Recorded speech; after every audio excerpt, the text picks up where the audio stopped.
everyone, as you can see, I'm donning the cone of shame, which can only mean one thing. That's right, we're going to review a couple of movies that were consequences for my mispredictions of the YouReviewers Awards. Today, on the block, we're looking at Walt Disney's Prom, and Bucky Larson Born to be a Star. Dear Lord, help me. Now, Prom was suggested by Gab and Dad. Check them out. Great movie reviewers. They got their son, Max is on there. Her son is on there. He's a great movie reviewer as well. Fun people and great reviews. Definitely want to check them out as well. Now, before you go to them, though, check this out. We're reviewing Prom. Walt Disney's Prom. Yes, it's about prom, as you can guess. Now, it stars a cast of young actors from the Disney stable and not so Disney stable. And you have Amy Teagarden, who's playing Nova Prescott, who's in charge of the prom committee and wants prom to be that oh-so-special, perfect night for everybody, from the geeks and weirdos to the prom kings and queens. Okay, she wants it to be best for everybody because it could be our last year.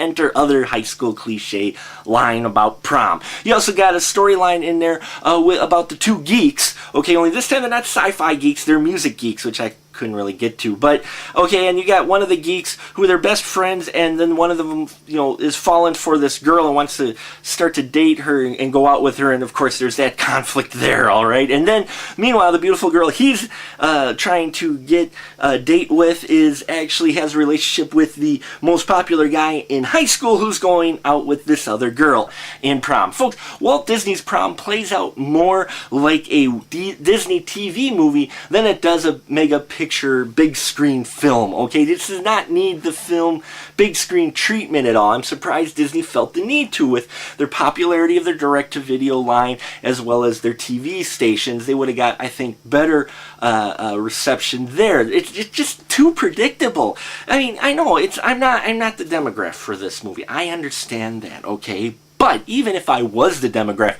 I'd feel a little insulted at how simple and basic they made this plot, how cookie-cutter cliche they made the characters, and how I couldn't identify with just about any of them except the one character, Rollo, who is kind of the stoner guy, and he had the best lines, in my opinion, and the best scenes out of the entire film. Now you had Jesse Richter character played by Thomas McDonald, who's the bad boy, and he looked like he was ripped right out of Breakfast Club, you know, with the greasy hair and the rides the motorcycle, and he's just got the, you know, the fingerless gloves and all that, and trying to act badass, but he's really soft on the inside type of character, okay?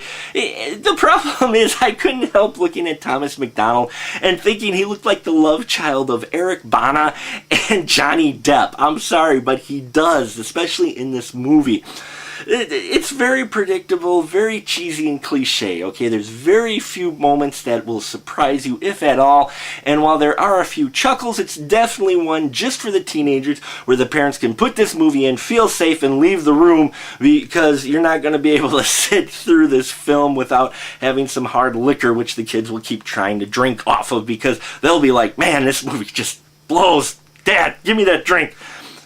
Yeah, one stub. Okay, one stub for the Rollo character, and just because a couple of things made me laugh, but on the whole, Prom really, even for your teenage movie, drama movie with multi-story threads, it's just not that good, okay? And I can see why it was a consequence suggested by Gab and Dad, alright? And now we're on to mine, which is Bucky Larson, the one I suggested, Born to be a Star. Oh, physical, ultimate pain. Okay, Bucky Larson is the story of Bucky Larson, who finds out his parents were in adult cinema when they were younger, so he decides to go to Hollywood to be a star in adult cinema. Unfortunately, God has not blessed him with the best equipment, and he never makes it to the rodeo, but they decide to market this video, and it makes everybody in the world feel better with what they got after seeing what Bucky has, and he ends up becoming a star, excuse me. All this film, within 2 minutes, gave us physical, ultimate pain. My wife, her ankle, and body parts started hurting. She was a trooper. She said, I will watch this with you. I'm like, are you sure? She's like, yes. 5 minutes in, she was like, oh, no, we're getting through this, Philip. Just go, just go, just go, okay? This movie made my cat stupid. I mean, cat's already dumb, but he made even more stupid. He was on this pedestal. He tried to jump to the shelf, completely missed the shelf after watching 2 minutes of Bucky Larson, okay? I felt myself wanting to crawl inside my brain and rip my skull off and throw it out the window going, run, fly free, fly free.